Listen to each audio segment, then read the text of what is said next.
Malam Pak Komang. Om Swastiastu. Om Swastiastu. Ajeng Mudi. Gimana suara saya kedengaran Pak Komang? Jelas? Bagus. Kelas, Oke. jelas. Oke. Oke, kita siap-siap. Kita akan segera mulai ya Pak Komang ya. Siap, Niki. Baik.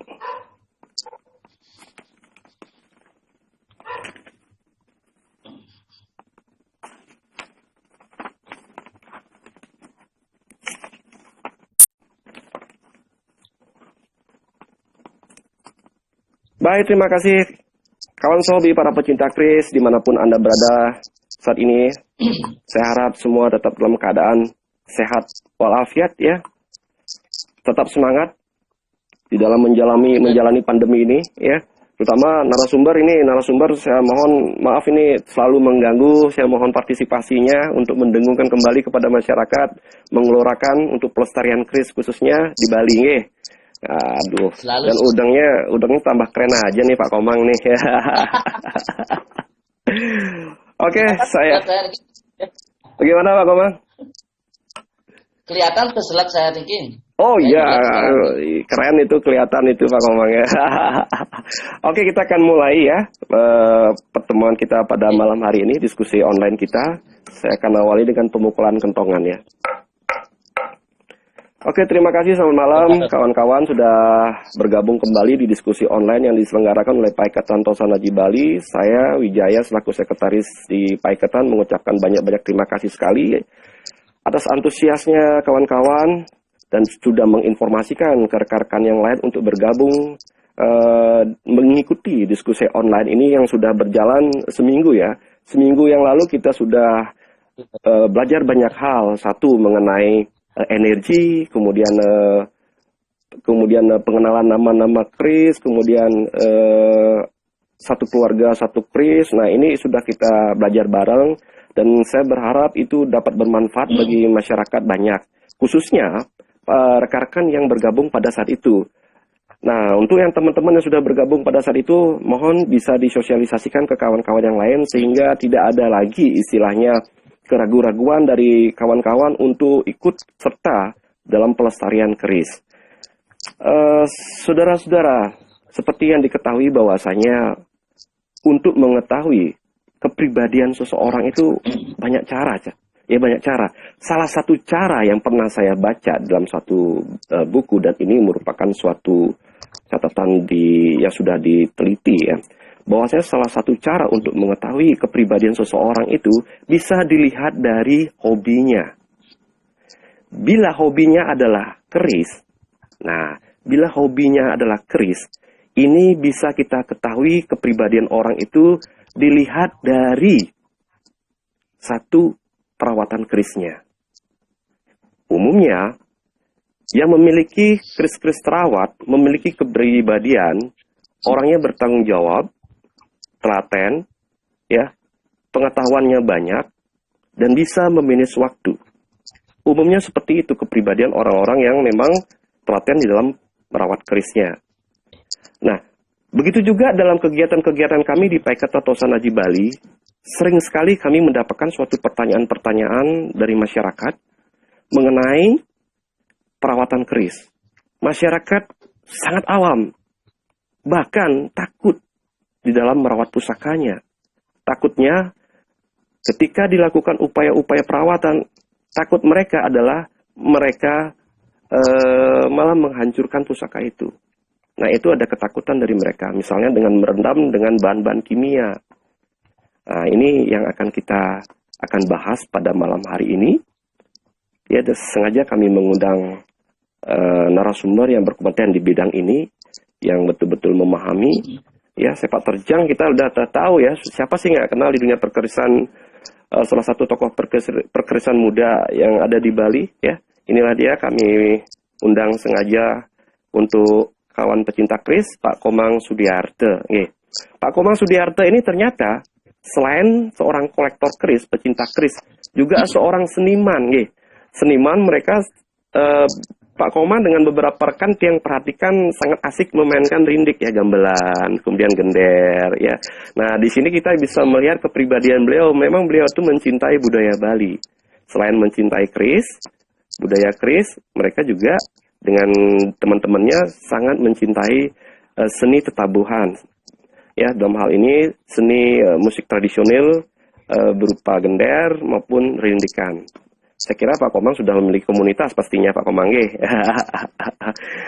Oke, baik teman-teman, 90 menit ke depan teman-teman akan belajar banyak tentang cara skala ya, perawatan dari pusaka keris khususnya bersama Pak Komang Sudiarte. Dan Pak Komang Sudiarte, kami mohon kesempatannya 90 menit ini untuk bersama kami. Ya. Oke, kita sambut Pak Komang Sudiarte dan kita akan mulai langsung dengan berdiskusi Pak Komang. Pak Komang Sudiarte, jadi seperti yang saya sampaikan tadi, bahwasanya kita di masyarakat ini kan agak sedikit bingung mengenai perawatan keris. Ya, terlalu banyak informasi-informasi yang kurang jelas sehingga mengakibatkan masyarakat itu menjadi boleh dikatakan takut juga. Terlebih di sini berbicara harus mengambil kerisnya. Ya, mengambil keris malah ada ritual-ritual yang harus dijalani. Nah, sebelum mengarah ke situ, untuk kita persamakan persepsi dulu Pak Komang. Perawatan skala keris pusaka itu apa sih maksudnya sebenarnya Pak Komang?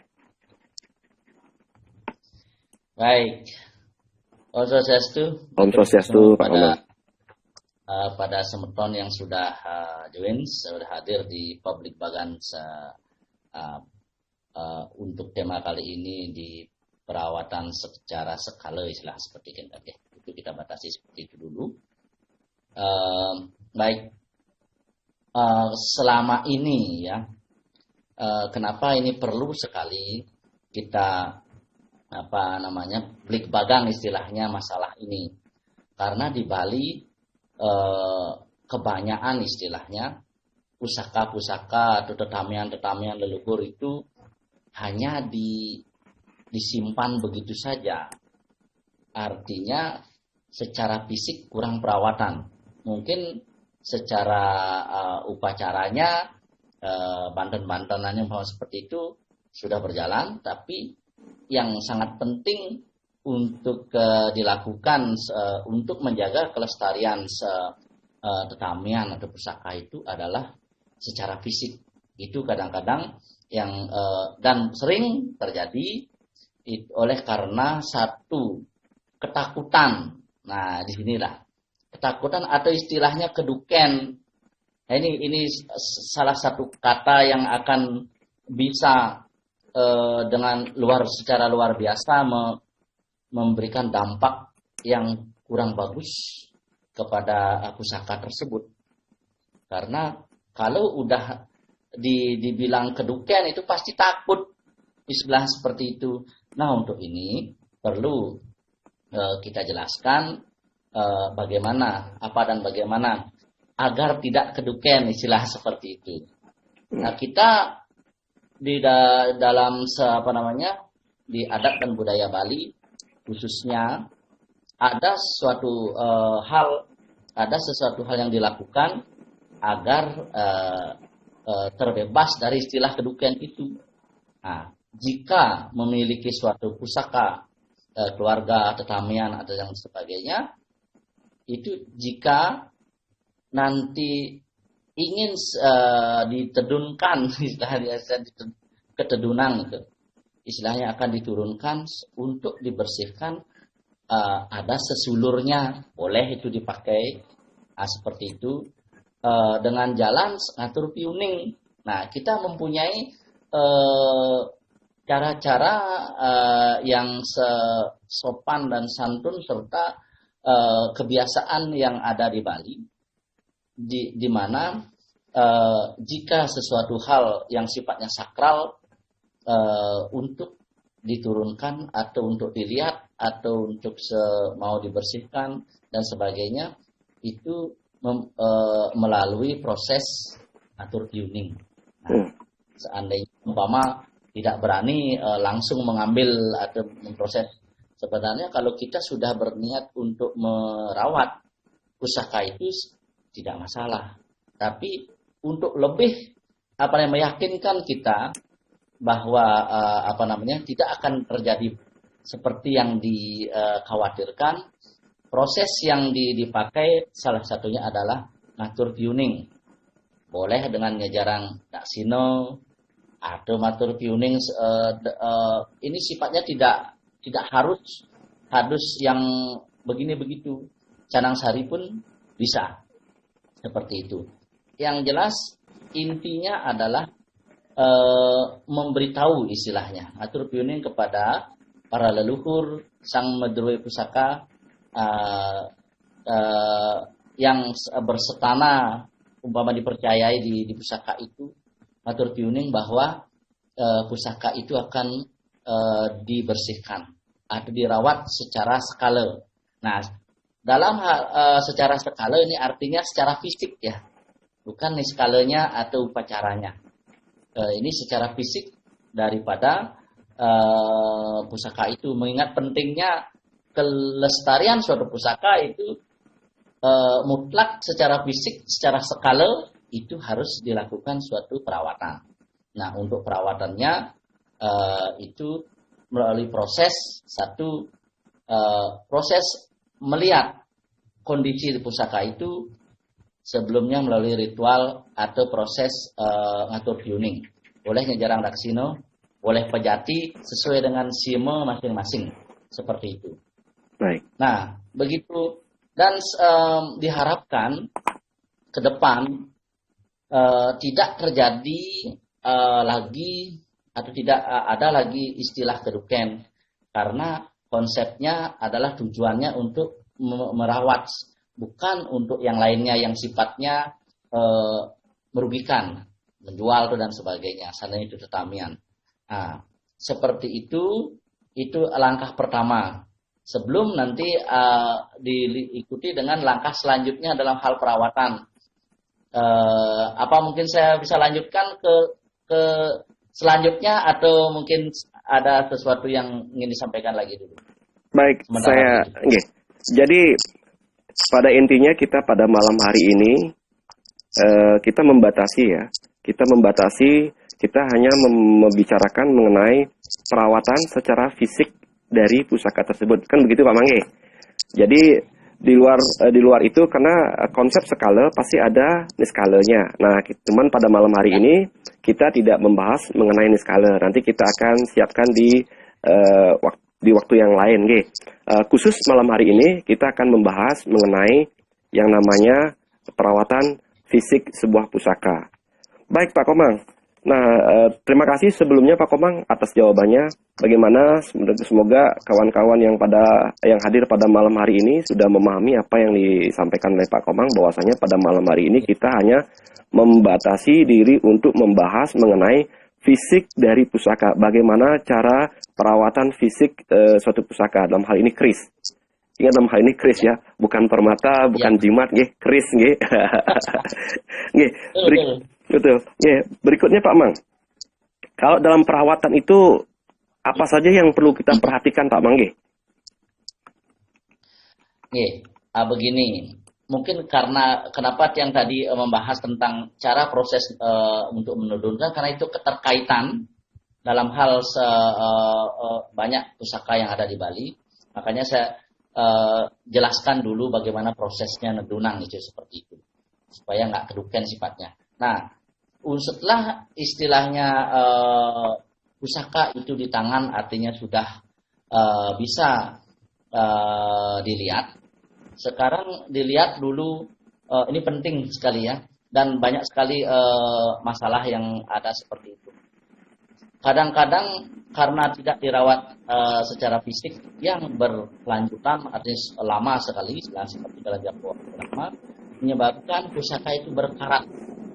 Nah, pusaka itu berkarat, bahkan kadang-kadang karatannya itu sudah sangat hebat, sehingga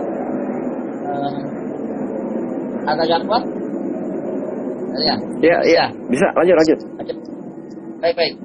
kadang-kadang sampai pusaka itu tidak bisa lolos dari warangkanya, artinya tidak bisa dibuka. Nah, terus stepnya bagaimana caranya? Seperti itu. Karena tidak pernah dirawat secara fisik, secara skala, maka pusaka itu akan menjadi karatan. Dan karatan bahkan sampai tidak bisa dibuka dari warangkanya. Nah, itu sangat menyedihkan sekali seperti itu. Nah, bagaimana cara memecahkan masalah ini sehingga keris atau pusaka itu bisa dibuka dari warangkanya dulu. Itu penting itu. Waduh, ternyata baru dibuka warangkanya langsung kena splatter Pak Komang, jadi sinyalnya langsung muter-muter.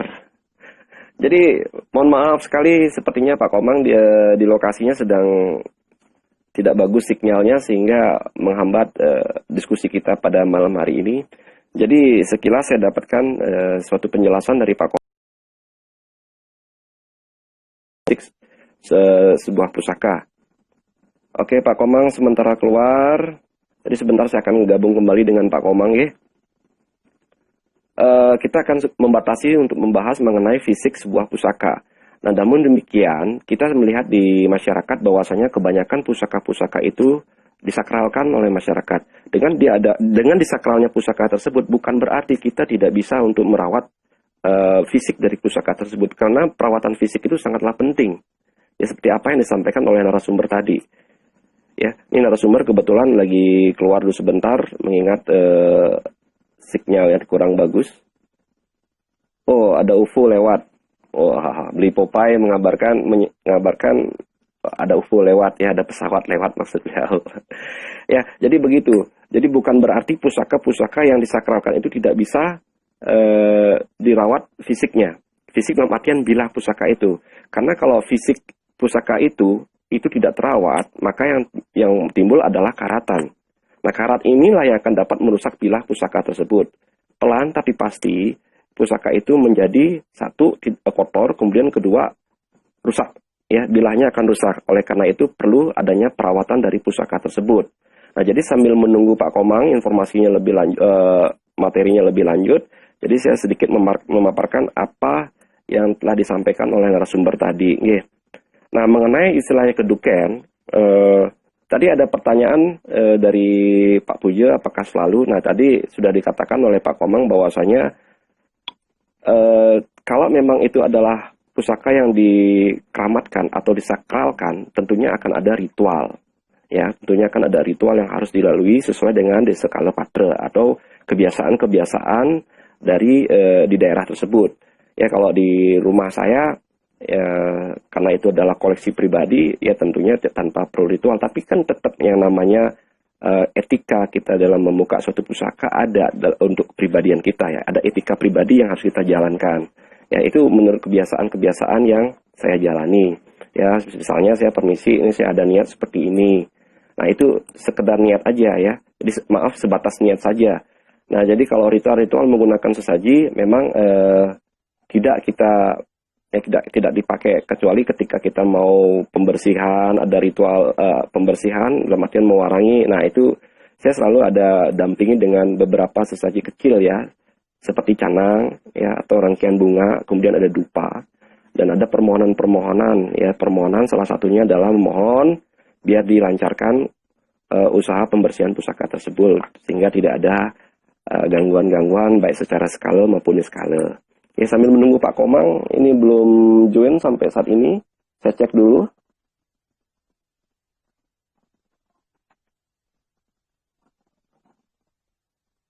Oke, Pak Komang belum bisa join, mungkin sinyalnya masih kacau.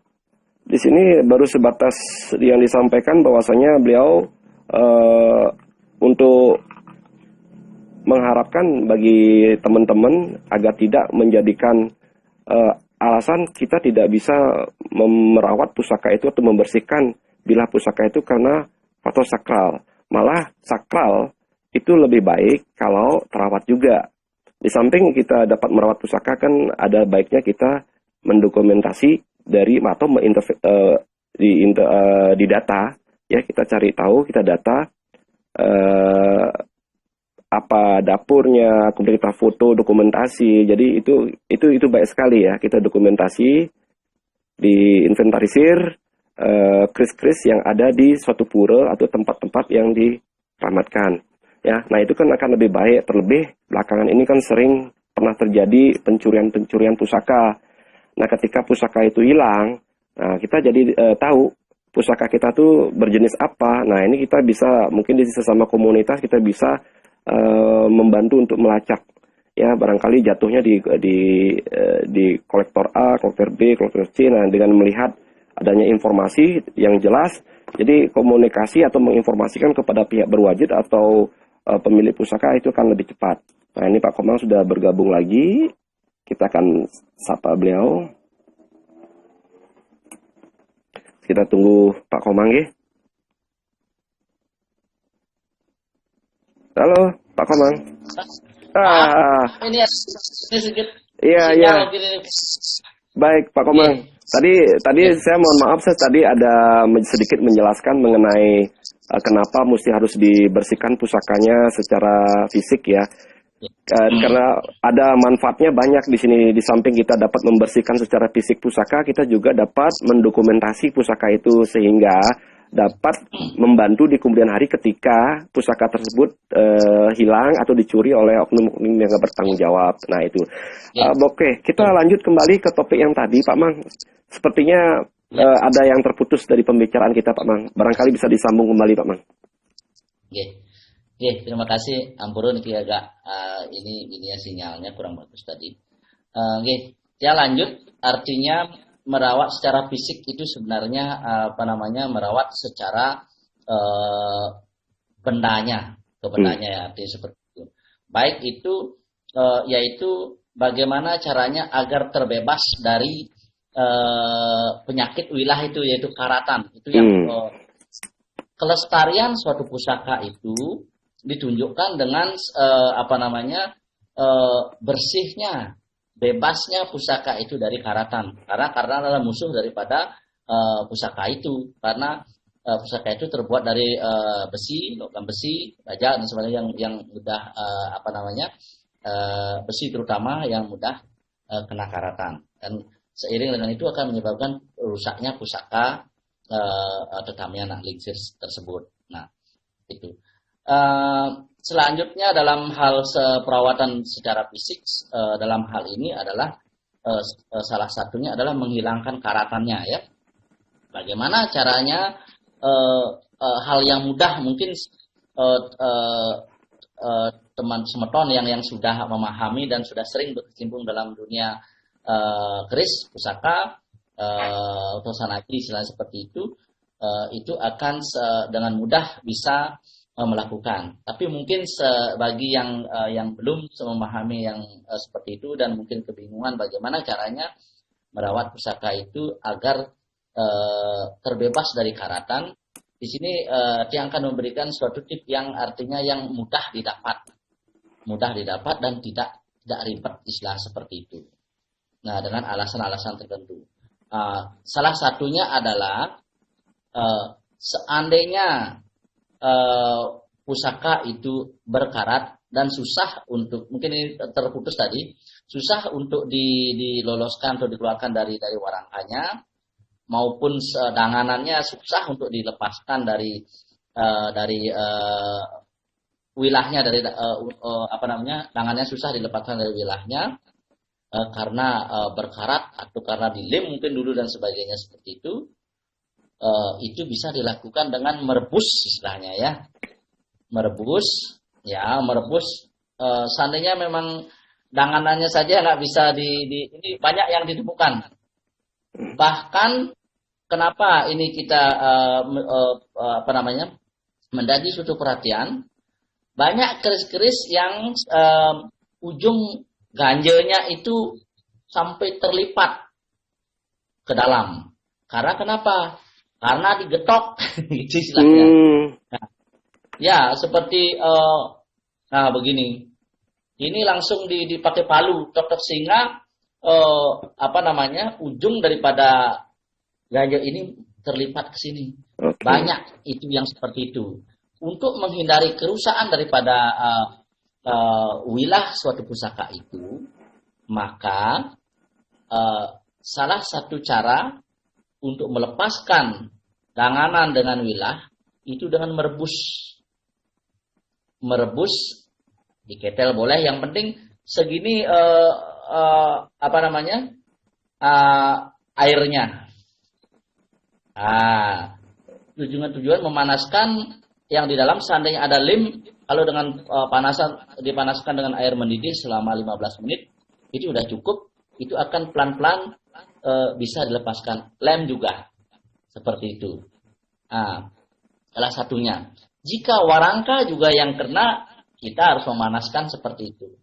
Itu salah satu adalah untuk melepaskan danganan dari wilahnya atau wilah dari warangkanya. Karena akibat dari karatan. Seperti itu. Nah, itu salah satunya. Setelah selesai proses pelepasan daripada danganan dari wilah, di sana bisa dimulai proses menghilangkan karatan wilahnya dan keseluruhan dengan besinya juga seperti itu, dengan cara merendam di air kelapa. Itu yang artinya yang paling mudah dicari.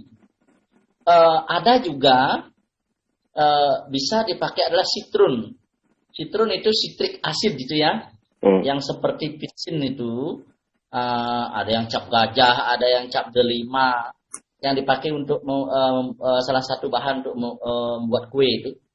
Itu karena asam itu juga bisa dipakai. Cuman ini keras sifatnya, agak keras. Dan pada saat kita merendam dengan sitrun harus dikontrol. Tidak boleh dibiarkan, artinya berhari-hari yang gini nanti gini berpori habis ini, artinya besinya rusak nanti. Kurang bagus. Tapi yang secara alami yang bagus memang memerlukan sedikit waktu lagi ke itu adalah air kelapa.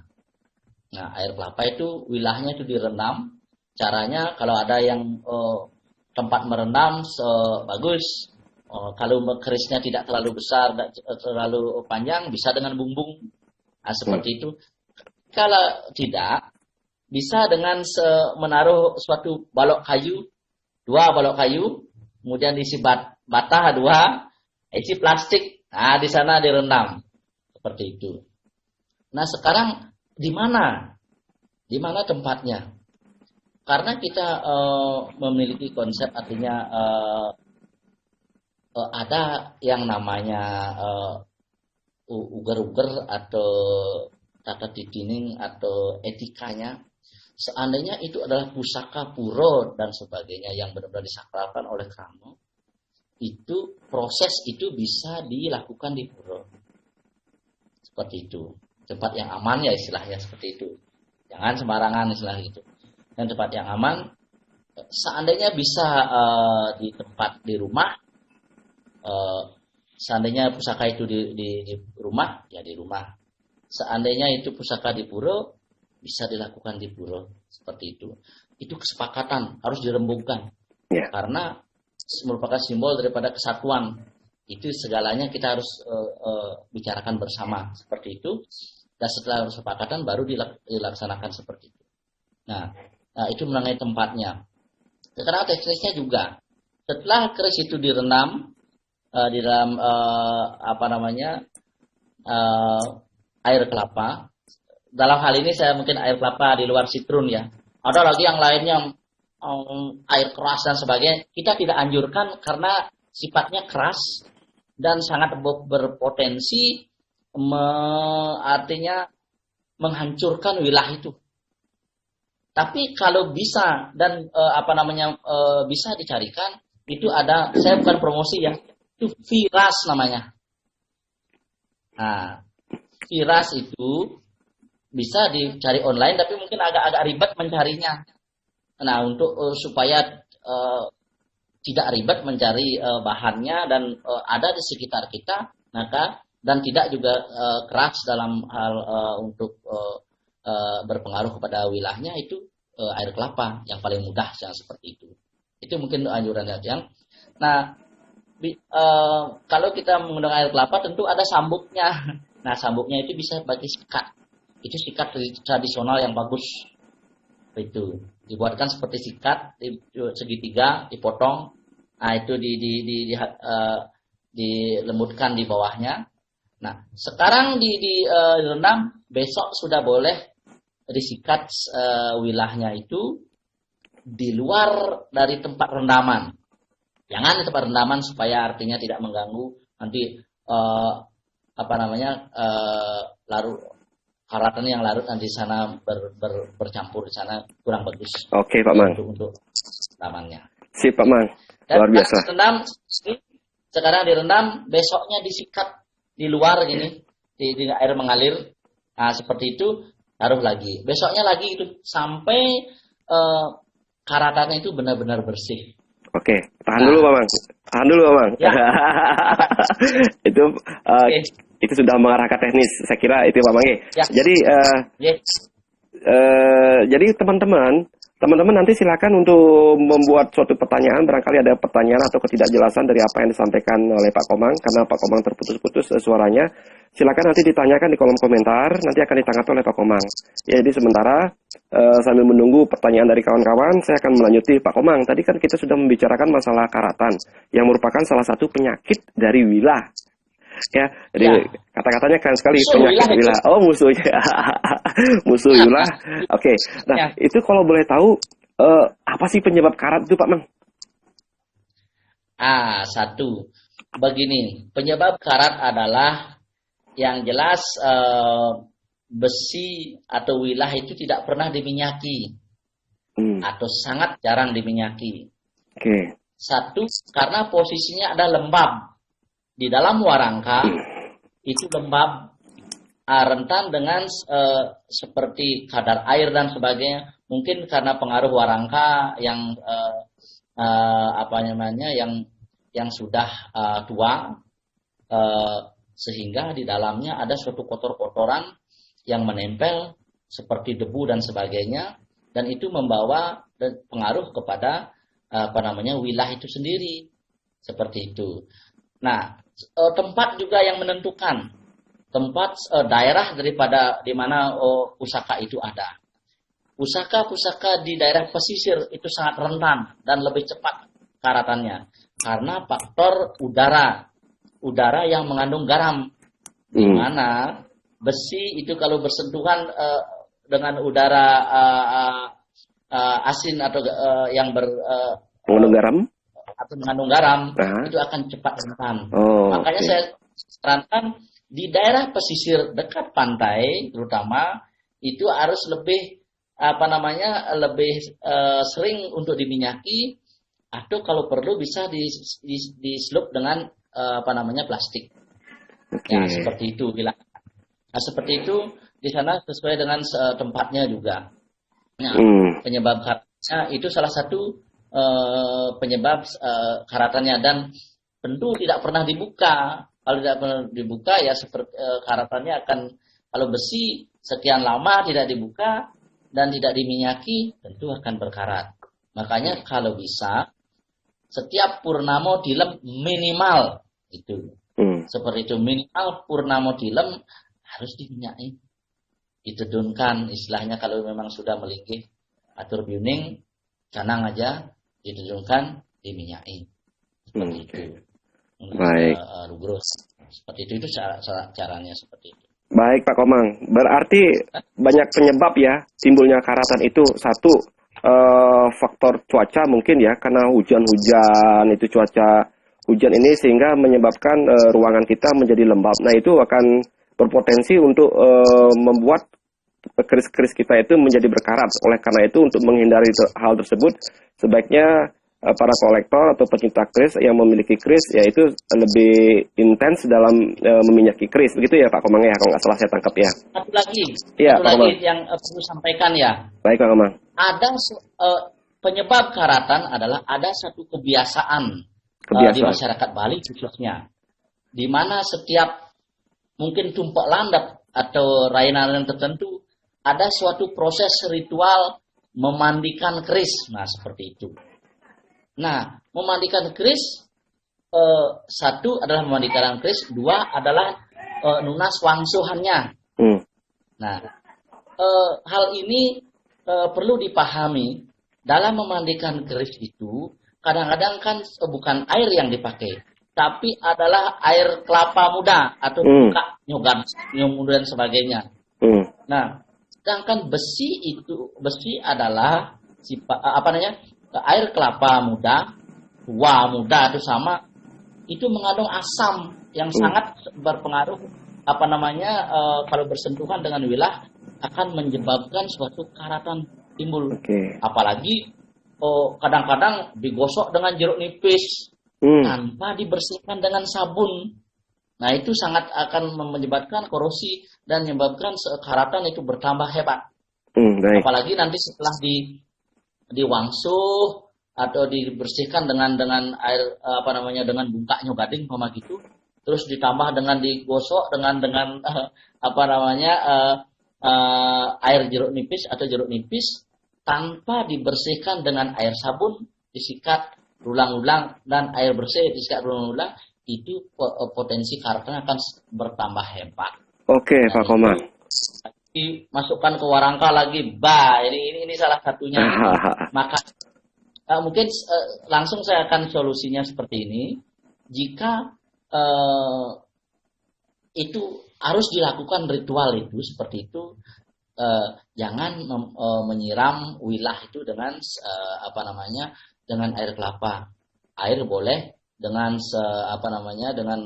mungkin bunga 7 rupa 3 boleh dan sebagainya.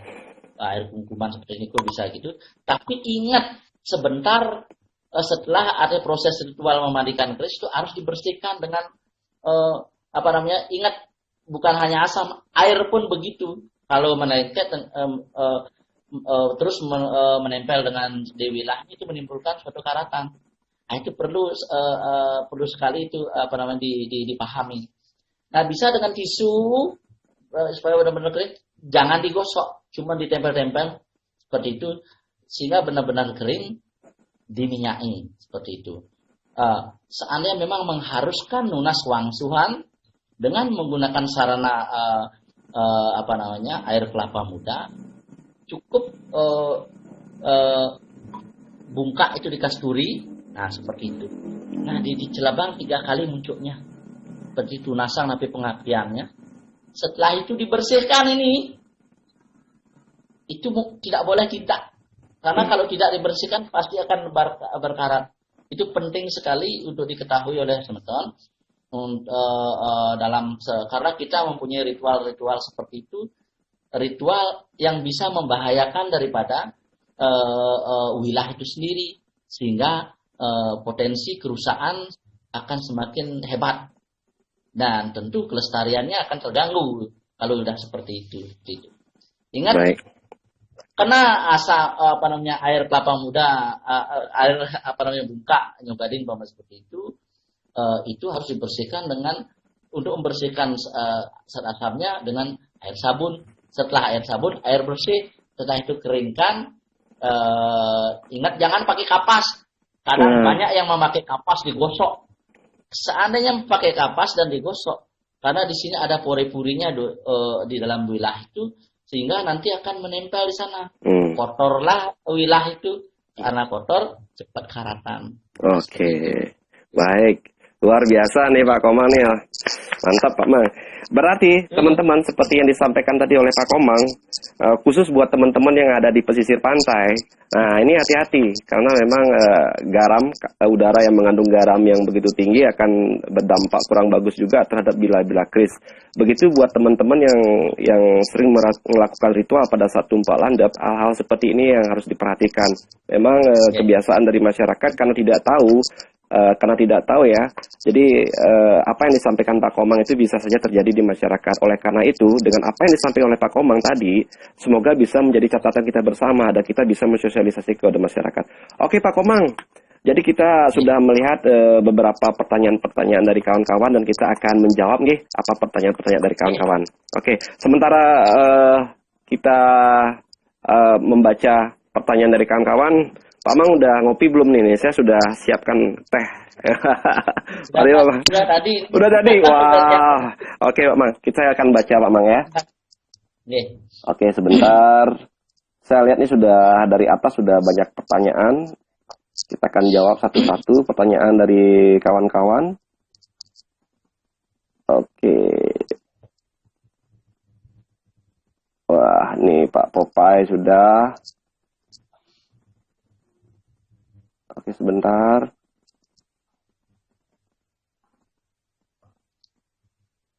Oke, saya jawab yang paling bawah aja dulu deh. Saya baca yang di bawah aja dulu ya. Di sini ada pertanyaan dari Pak Gede Dinata. Pak Gede Dinata, setelah karat pada wilah, hilang, sebentar. Apakah bilah keris perlu disangling? Terus disangling kembali. Terus bahan untuk nyangling dikenapi, mohon pencerahannya. Ayo Pak Komang, silakan Pak Komang. Pak Gede, Rajang, hari tapanan nih. Setelah proses menghilangkan karatan, artinya karatan udah hilang, akan menjadi seperti ini. Begitu. Seandainya keris itu berpori dan juga diinginkan agar pori-pori itu tertutup sehingga menjadi licin, dan tentu itu adalah suatu cara daripada yang terutama khususnya di Bali adalah proses sangling. Itu tujuannya adalah untuk menutup pori-pori sehingga karatan tidak mudah masuk. Begitu, bukan mengamplas. Itu dengan sangling itu adalah batu sangling. Batu sangling itu khusus yang sifatnya keras tapi halus permukaannya. Mungkin dulu ada yang memakai dibilang gigin silap, sebenarnya kalau itu pecahan meteor itu. Nah, ada juga batu hijau dari Papua itu bisa dipakai seperti itu. Nah, ini memerlukan suatu keahlian khusus dan dalam hal menyangling seperti ini. Itu ada juga kadang permukaan bambu yang licin itu juga dipakai. Tapi yang bagus adalah ada memang khusus batu sangling yang halus dan kuat dan padat seperti itu.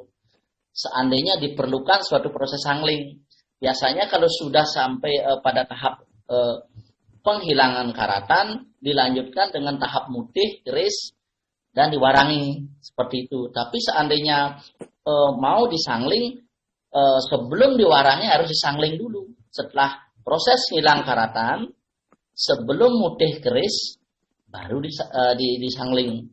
Begitu prosesnya. Tapi seandainya tidak perlu disangling, langsung proses mutih dan langsung mewarangi seperti itu. Menikah Pak Gede. Nggih. Ados. Wah, nih Pak Gede. Pak Gede kayaknya mau praktek nyangling kayaknya nih. Nanti yang penting media alat yang digunakan adalah sifatnya keras tapi halus, sehingga pori-pori yang ada pada wilah keris itu tertutup. Kalau sangling beda dengan ngamplas. Kalau ngamplas maka permukaan wilah daripada keris itu akan tergerus, pamornya dan sebagainya itu juga akan ada yang hilang. Tapi kalau sangling tidak, artinya memadatkan yang mana lubang-lubang pori-pori itu dipadatkan seperti itu sehingga licin jadinya, dan fungsinya adalah satu untuk lebih tahan karat daripada keris itu sendiri. Dua, menyebabkan licin, dan tentu zaman dulu licinnya seperti taji itu akan memudahkan jika memakai tempur, umpama akan memudahkan suatu kan masuk ke dalam lebih cepat ya, artinya tanpa halangan. dengan adanya licin dan sebagainya seperti tadi, proses terjadinya masuknya senjata itu ke dalam tubuh musuh itu lebih cepat. Baik. Seperti itu. Sip Pak Mang. Makasih Pak Mang. Waktu Oke. kita tinggal lagi beberapa menit lagi untuk kawan-kawan. Oke. Bila mana ada pertanyaan, tolong ditahan dulu. Kita akan masuk ke session berikutnya ya. Untuk pertanyaannya sementara ditutup dulu ya. Kita akan membacakan pertanyaan-pertanyaan yang sudah muncul di layar. Nah ini Pak Pujayasa mengatakan bahwasanya bertanya apakah harus selalu diawali dengan ngaturang pejaten sebelum dirawat secara skala. Jadi di awal pembicaraan tadi sempat Pak Komang menyampaikan bahwasanya ketika kita ingin menedunin pusaka, terutama yang disakralkan, itu dilakukan ritual. Salah satunya ngatur piuning, baik itu berupa sesaji-sesaji tentunya berdasarkan desa Kalepatra. Nah, apakah mesti harus pakai pejaten atau bagaimana Pak Komang? Nah begini, seperti yang paparkan tadi, seandainya kan di dalam masyarakat itu ada suatu ketakutan dalam untuk menedunang pusaka, karena konsep keduken artinya dukanya nenek wenang seperti itu. Untuk menghilangkan ketakutan itu ada sesulur simo seperti itu dengan ngaturang piuning, berarti tidak akan keduken istilah seperti itu. Seandainya koleksi-koleksi biasa untuk sebagai koleksi itu, kalau memang tidak dipandang istilah ada unsur kedukennya, nggak perlu. Karena ini adalah konsep cara budaya kita di dalam etika juga di dalam memperlakukan suatu pusaka. Artinya tetamian atau kalau yang memang benda yang disakralkan, ada simo upacara yang dilakukan. Itu salah satu solusinya seperti itu. Baik. Bukan selalu. Soalnya tidak dipandang perlu untuk ada suatu badan pejati atau daksino istilah seperti itu. Ya tidak perlu. Tinggal ngatur piuning dalam hati juga tidak masalah. Tapi seandainya ada masyarakat yang betul-betul saya tidak berani menurunkan, solusinya yaitu ngatur piuning. Itu yang salah satu yang bisa yang sampaikan. Terima kasih Pak Mang. Luar biasa. Nah ini kembali Pak Pujayasa bertanya. Ini kebetulan beliau adalah salah satu pecinta keris yang kemarin kita sempat bercakap-cakap secara online. Beliau bertanya, ada info. Mohon maaf, ini waktu ternyata sudah mau habis. Jadi pertanyaan nanti tolong diketik ulang ya. Jadi akan dijawab oleh Pak Komang. Ya.